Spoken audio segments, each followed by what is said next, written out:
예수님의 길은 하나님을 따르는 길이었습니다. 그것이 십자가로 나타났을 뿐이에요. 하나님은 대전제입니다. 하나님을 부정할 수는 없어요. 하나님을 부정했다면 우리는 이 자리에 오지도 않았습니다. 그렇다면 예수님의 길을 따라야 합니다. 자기를 부정하는 겁니다. 그로써 하나님께서 우리 각자의 삶에 어떻게 나타나시는가, 그것으로서 하나님을 아는 겁니다.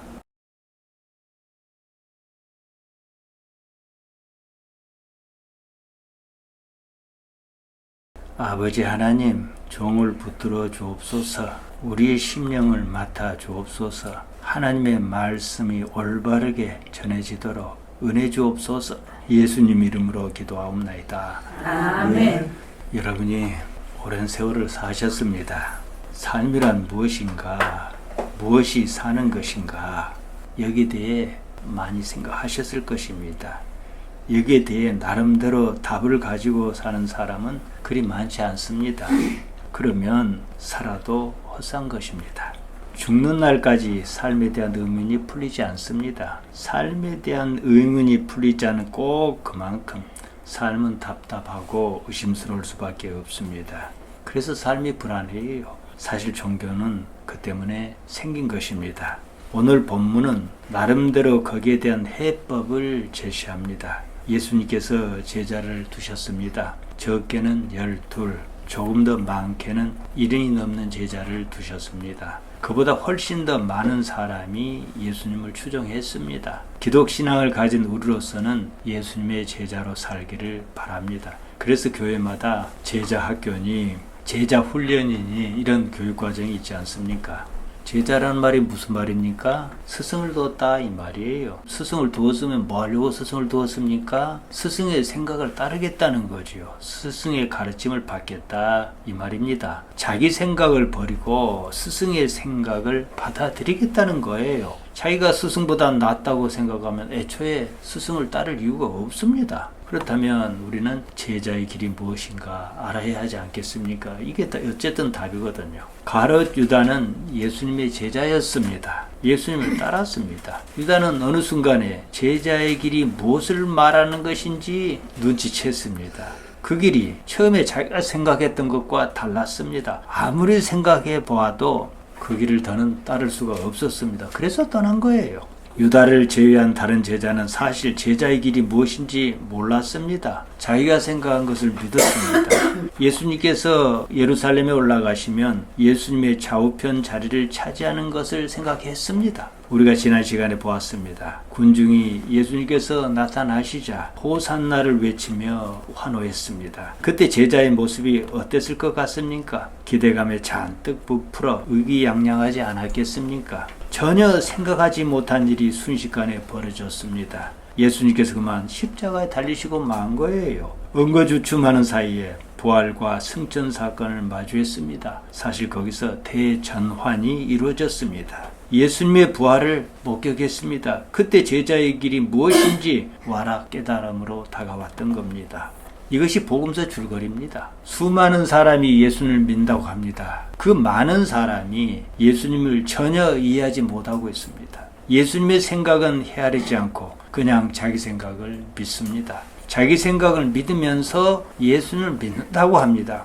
결국 뭡니까? 예수님이 아니라 이미 정해진 자기가 믿고 싶은 것을 믿는 거예요. 그러면서 제자 어쩌고 운운합니다. 십자가 사건 이전의 제자가 그랬습니다. 똑같습니다. 예수님을 이해해야 합니다.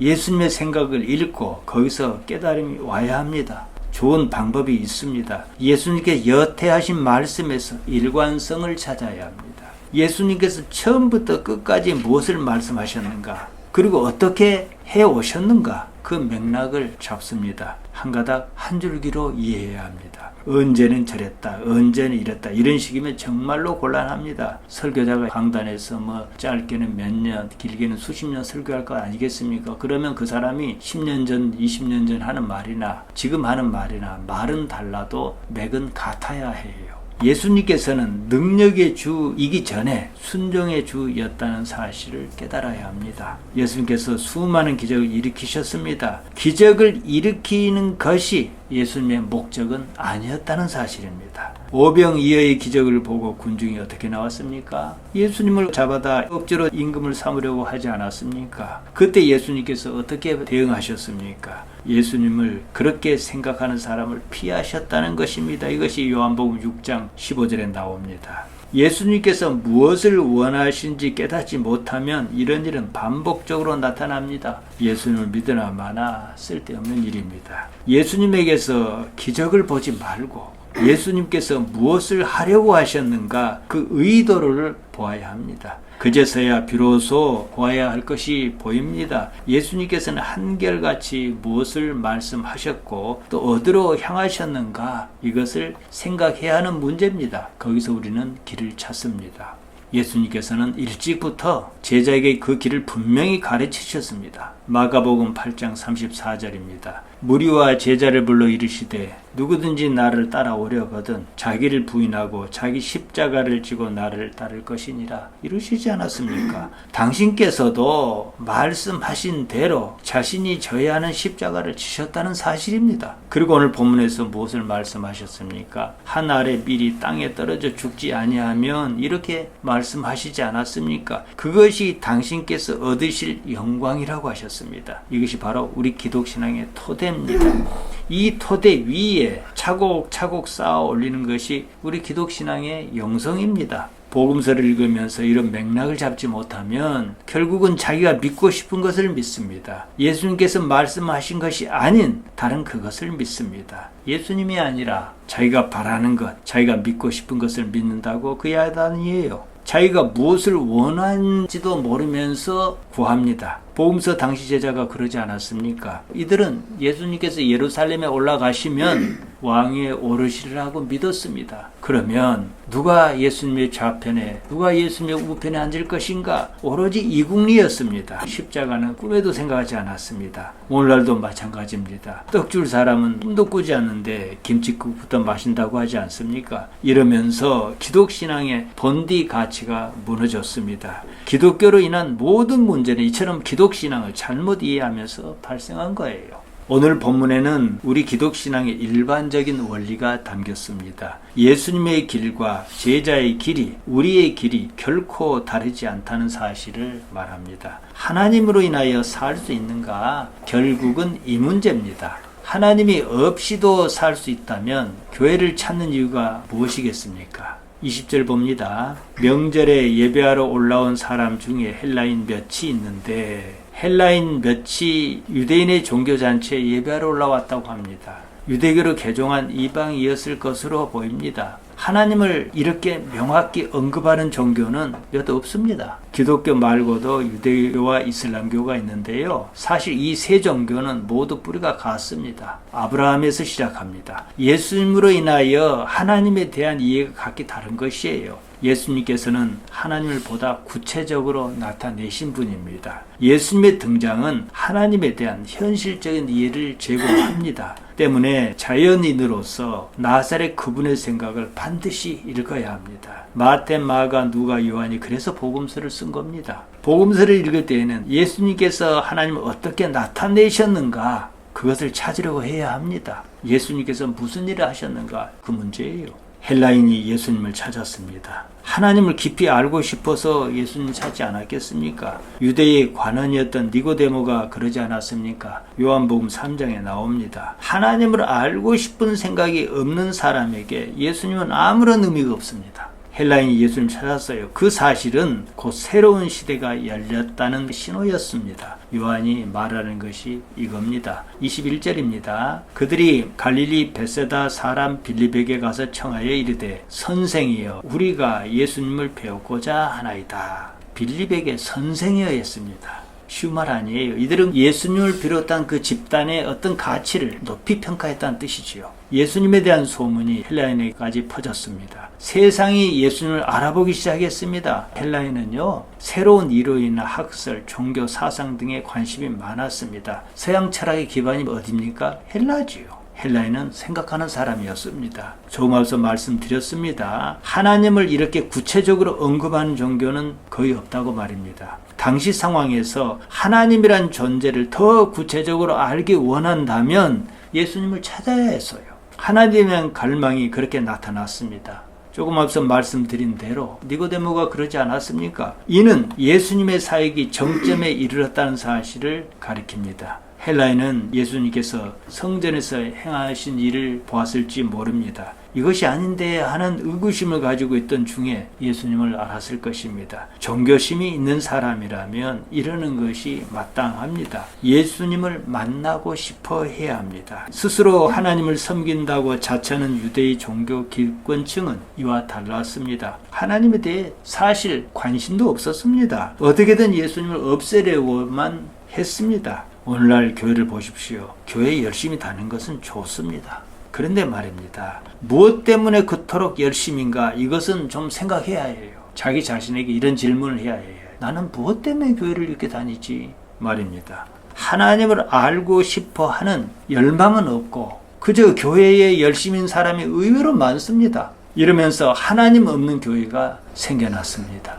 22절입니다. 빌립이 안드레에게 가서 말하고 안드레와 빌립이 예수께 가서 여쭈니 빌립과 안드레는 같이 갈릴리 베세다 사람이었습니다. 헬라식 이름을 가졌습니다. 헬라인이 빌립에게 가서 청했다는 것도 이런 것과 무관하지 않았을 것입니다. 헬라인과 통하는 무엇이 있었지 싶습니다. 오병이어의 기적에서 빌립과 안드레가 등장합니다. 예수님께서 먼저 빌립에게 질문하셨습니다. 요한복음 6장 5절에 나옵니다. 우리가 어디서 떡을 사서 이 사람을 먹이겠느냐고 물으셨습니다. 요한은 예수님께서 그렇게 말씀하신 이유가 빌립을 시험코자 하셨다고 했습니다. 그때 빌립이 이렇게 대답해요. 요한복음 6장 7절입니다. 빌립이 대답하되 각 사람으로 조금씩 받게 할지라도 200데나리온의 떡이 부족하리이다. 다 계산해 보니까 답이 없습니다. 이 말이에요. 이런 상황에서 안드레가 한 아이를 데리고 옵니다. 요한복음 6장 9절입니다. 여기 한 아이가 있어 보리떡 5개와 물고기 2마리를 가지고 있나이다. 그러나 그것이 이 많은 사람에게 얼마나 되겠삼나이까? 이랬어요.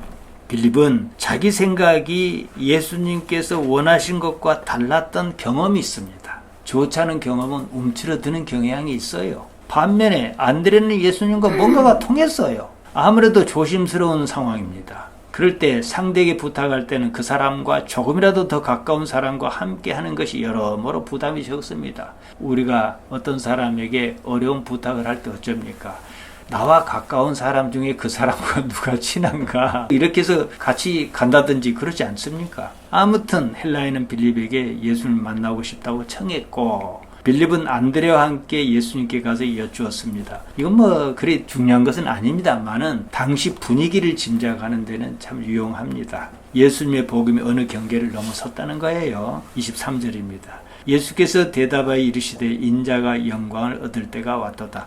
헬라인의 등장. 예수께서 인자가 영광을 얻을 때가 왔도다. 이 연결고리를 이해하셔야 해요. 그때가 이르렀다는 말씀입니다. 십자가의 때입니다. 십자가가 곧 영광이라는 말씀이에요. 당신의 사역이 이제 끝에 다다랐다는 거예요. 할 말 다 했다 이 말입니다. 이제 남은 것은 하나다 이거예요. 십자가는 로마가 이방인을 처형할 때 사용하는 형틀입니다. 고통은 최대로 주면서 아주 천천히 죽게 하는 잔인한 사형 방법이 십자가형입니다. 십자가에 달려 죽는 것이 어째서 당신께 영광이란 말인가? 이것을 이해해야 해요. 우리를 구원하고 이건 나중에 생각하고요. 십자가의 죽음은 당신이 죽는 것만의 문제가 아니에요. 고통뿐만 아니라 수치까지도 떠안아야 합니다. 그런 것이 어째서 영광이란 말인가? 결코 쉽게 생각할 문제가 아닙니다. 게다가 인자라고 하셨습니다. 구태여 사람의 아들이라고 하신 이유가 무엇인가?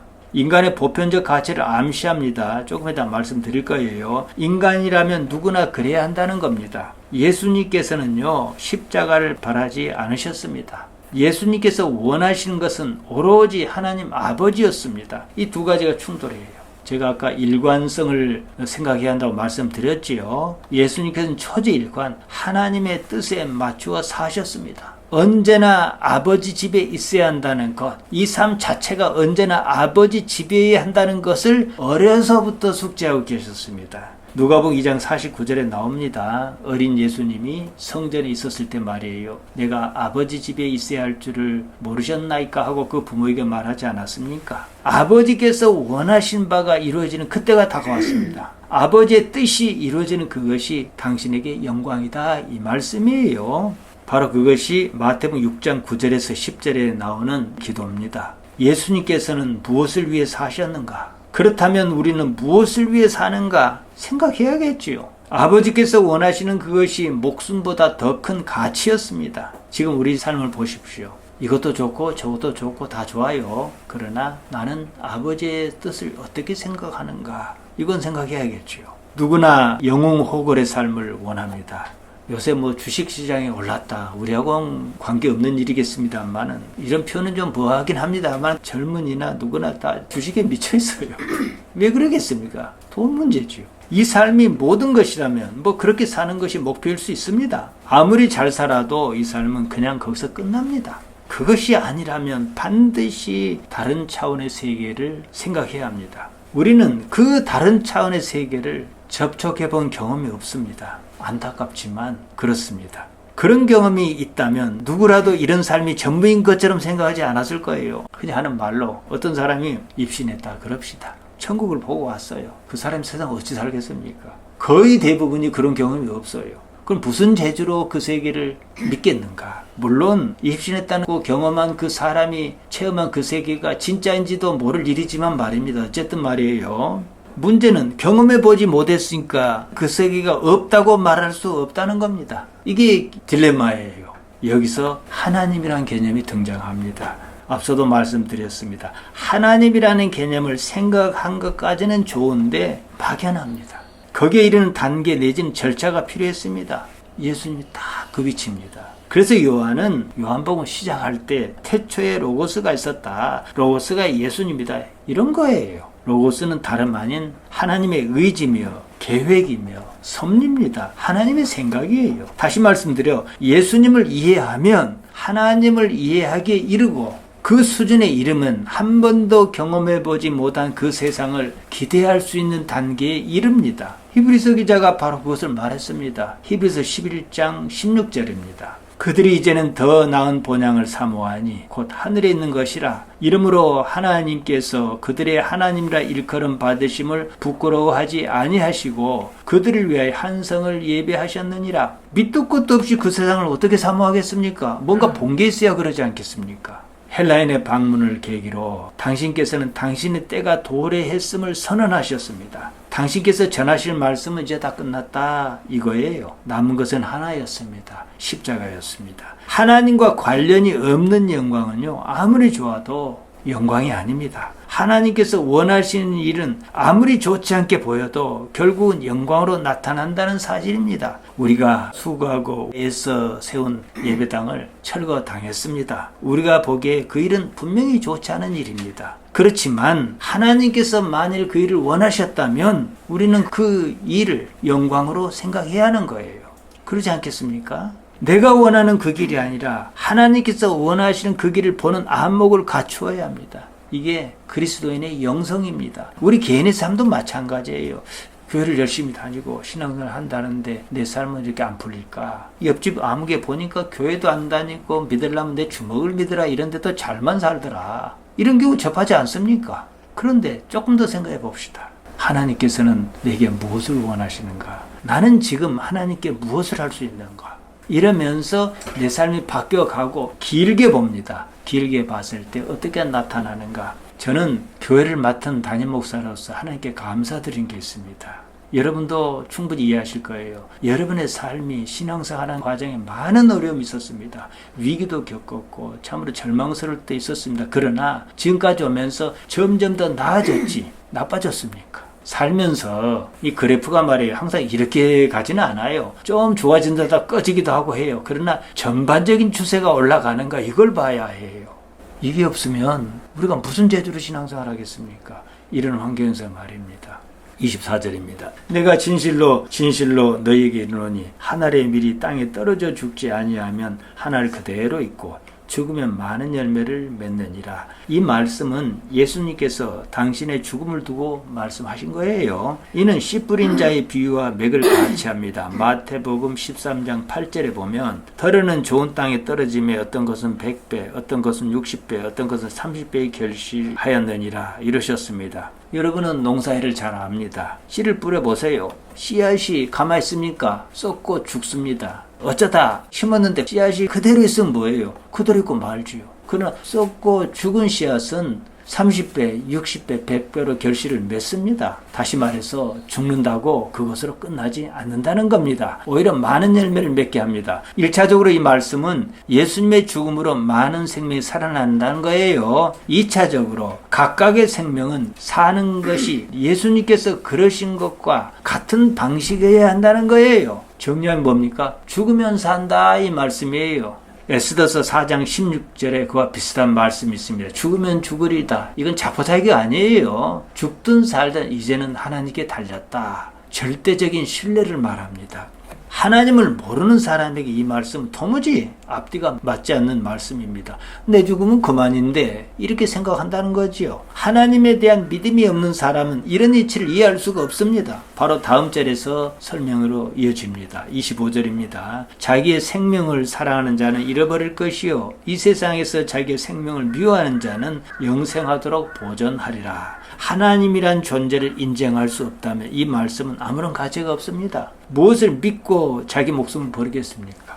자연인으로서 나사렛 예수님을 생각해 보세요. 뭔가 믿는 것이 있으니까 그렇게 살지 않았겠습니까? 그 믿는 것이 무엇이었느냐 이 말씀입니다. 예수님은 도대체 무엇을 믿으셨지?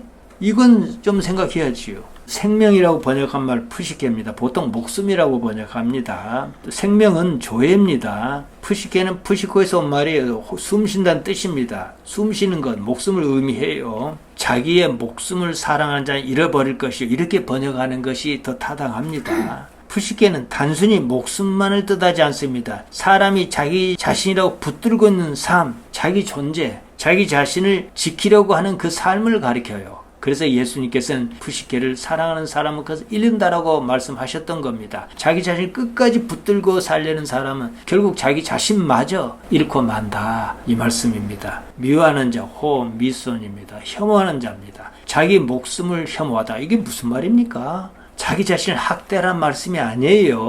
자기 자신을 삶의 최종적 가치, 최종 기준으로 삼지 말아라는 말씀입니다. 자기보다 더 큰 가치, 하나님의 뜻을 삶의 중심에 두는 겁니다. 자기가 원하는 것보다 하나님께서 원하시는 것이 더 큰 가치며 결국은 그것이 옳다고 여기는 사람입니다. 자기가 그토록 붙들고 살아온 그 자기는 머지않아 끝납니다. 다른 가치를 붙들어야 합니다. 우리 흔히 하는 말로 하면 다른 가치로 갈아타야 해요.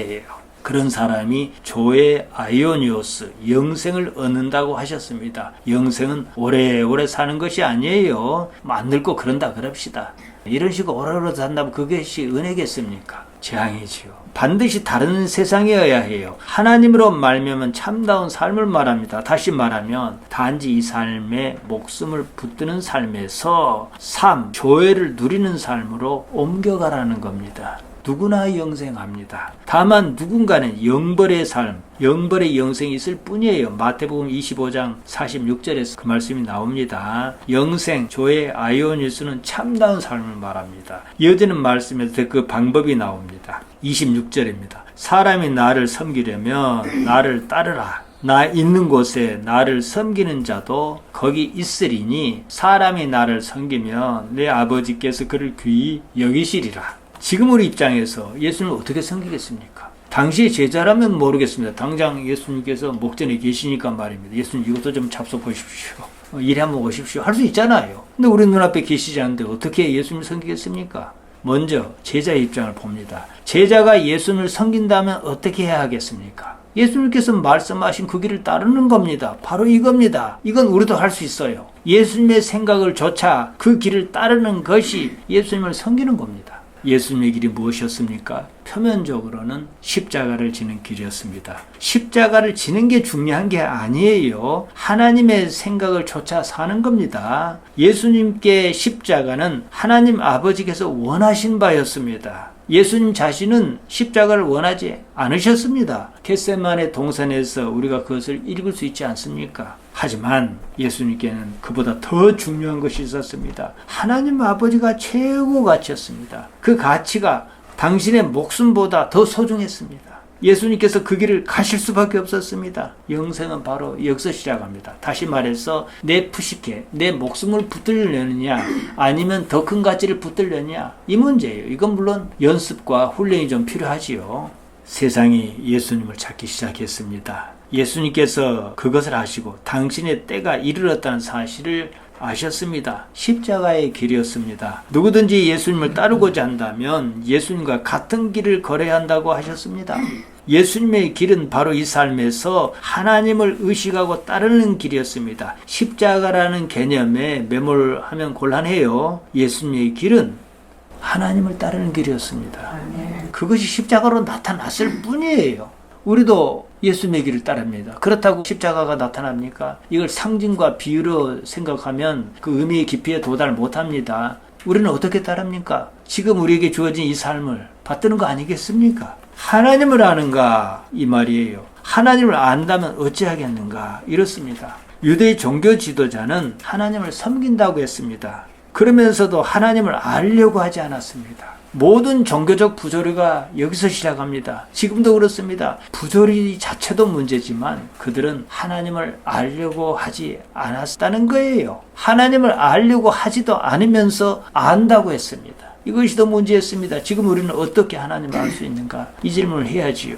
하나님은 대전제입니다. 하나님을 부정할 수는 없어요. 하나님을 부정했다면 우리는 이 자리에 오지도 않았습니다. 그렇다면 예수님의 길을 따라야 합니다. 자기를 부정하는 겁니다.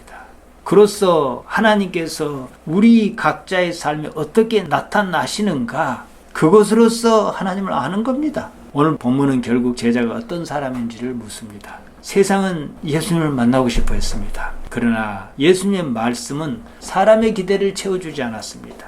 오히려 당신께서 걸어가야 할 길을 말씀하셨습니다. 십자가였습니다. 제자에게도 같은 길을 요구하셨습니다. 제자의 길은 고난 자체를 찾아가는 길이 아니에요. 십자가를 숭배하는 길도 아닙니다. 하나님의 뜻을 자기 뜻보다 더 귀히 여기는 그것입니다. 예수님께서 십자가를 영광이라고 말씀하신 이유가 거기에 있습니다. 십자가가 좋아서가 아닙니다. 그러는 중에 하나님의 뜻이 내 안에서 이루어지기 때문입니다. 나를 버리는 중에 하나님께서 내 삶에서 이루어지기 때문입니다. 우리 또한 마찬가지입니다. 예수님을 믿는 우리로서는 그 길이 어떤 길이든지 받아들여야 합니다. 삶의 중심이 자기 자신이라면 아무리 많이 가져도 결국 목숨을 잃고 맙니다. 푸시케를 잃습니다. 바로 이것이 누가복음 12장에 나온 어리석은 부자의 비유입니다. 오늘 본문에서는 푸시케를 생명이라고 번역했어요. 목숨이라고 번역한 것이 더 적합합니다. 목숨을 미워한다. 이 말은 자기를 지키지 않겠다 이것입니다. 나 스스로 나를 지키지 않겠다는 거예요. 그럼 무엇을 해야겠는가? 나를 지킬 이유가 사라졌다고 칩시다. 그럼 뭘 해야겠습니까? 하나님만 생각하겠지요. 하나님께서 무엇을 원하시는가 그것을 생각하겠지요. 숨이 붙었다고 해서 다 사는 건 아닙니다. 이게 좀 극단적인 비유입니다만은 병원 중환자실에서 의식도 없이 의료기기로 목숨을 유지하는 경우가 있습니다. 그것을 사는 것이라고 말할 수는 없습니다. 여러분을 두고 제가 간절히 바라고 하나님께 기도한 건 다른 것 아닙니다. 여러분의 영성이 나이가 들수록 충만해지고 그런데 의지하지 않고 내 삶을 사는 거예요. 하나님을 모르고 사는 삶은요. 중환자실에 누워서 있는 것이나 무엇이 다르겠느냐는 거예요. 뻘뻘 살아서 돌아다닌다고 사는 것이냐 이 말입니다. 산다고는 하나 그저 숨이 붙어 있는 겁니다. 그것은 삶이 아닙니다. 하나님을 삶의 중심에 둘 때 비로소 목숨이 붙어 있을 만한 가치가 있는 그 삶이라는 거예요. 우리에게 예수님은 바로 그 길입니다. 요한복음 14장 6절에서 예수님께서 그것을 말씀하시지 않았습니까? 예수님을 믿는다는 것은 예수님을 존경하는 게 아닙니다. 예수님을 믿는다는 것은 예수님을 단지 사랑하는 것도 아닙니다. 예수님께서 걸어가신 그 길을 이해하고 우리 자신의 길로 받아들이는 거예요. 우리가 자기를 부인해서 무엇을 얻으려고 하는가? 이것을 생각해야 합니다. 그러면서 우리는 비로소 예수님의 제자로서 삶을 사는 중에 하나님을 현실적인 존재로 알아차리기에 이릅니다. 요한복음에서 영생은 하나님을 아는 것입니다. 그러니까 요한복음 뭡니까? 처음부터 끝까지 영생 얘기지요. 무엇이 영생인가? 하나님을 기노스코 자기 삶에서 몸소 깨달아 아는 것이 영생입니다. 직설적으로 말씀드리면은 하나님을 몸소 깨달아 알면 이런 삶 말고 영생의 삶을 보장받는다 이 말씀입니다. 이런 삶은 아니에요. 이건 꿈입니다. 하나님과 어떤 관계냐는 겁니다. 사랑하는 성도 여러분, 예수님의 말씀, 가르침을 이해하시기 바랍니다. 예수님의 가르침을 받들어서 하나님을 아는 그 삶을 살기를 바랍니다. 기도하십시다. 하나님 우리 아버지, 우리에게 말씀을 주셨습니다. 예수님께서 우리에게 어떤 존재인지 깨닫습니다. 아버지 하나님이여, 그로써 아버지를 한 발짝 한 발짝 더 깊이 알 수 있도록 우리에게 은혜 주시기를 원합니다. 시방부터 영원토록 아버지의 자녀로 살기에 부족지 않도록 우리를 이끌어 주옵소서. 예수님 이름으로 기도하옵나이다. 아멘.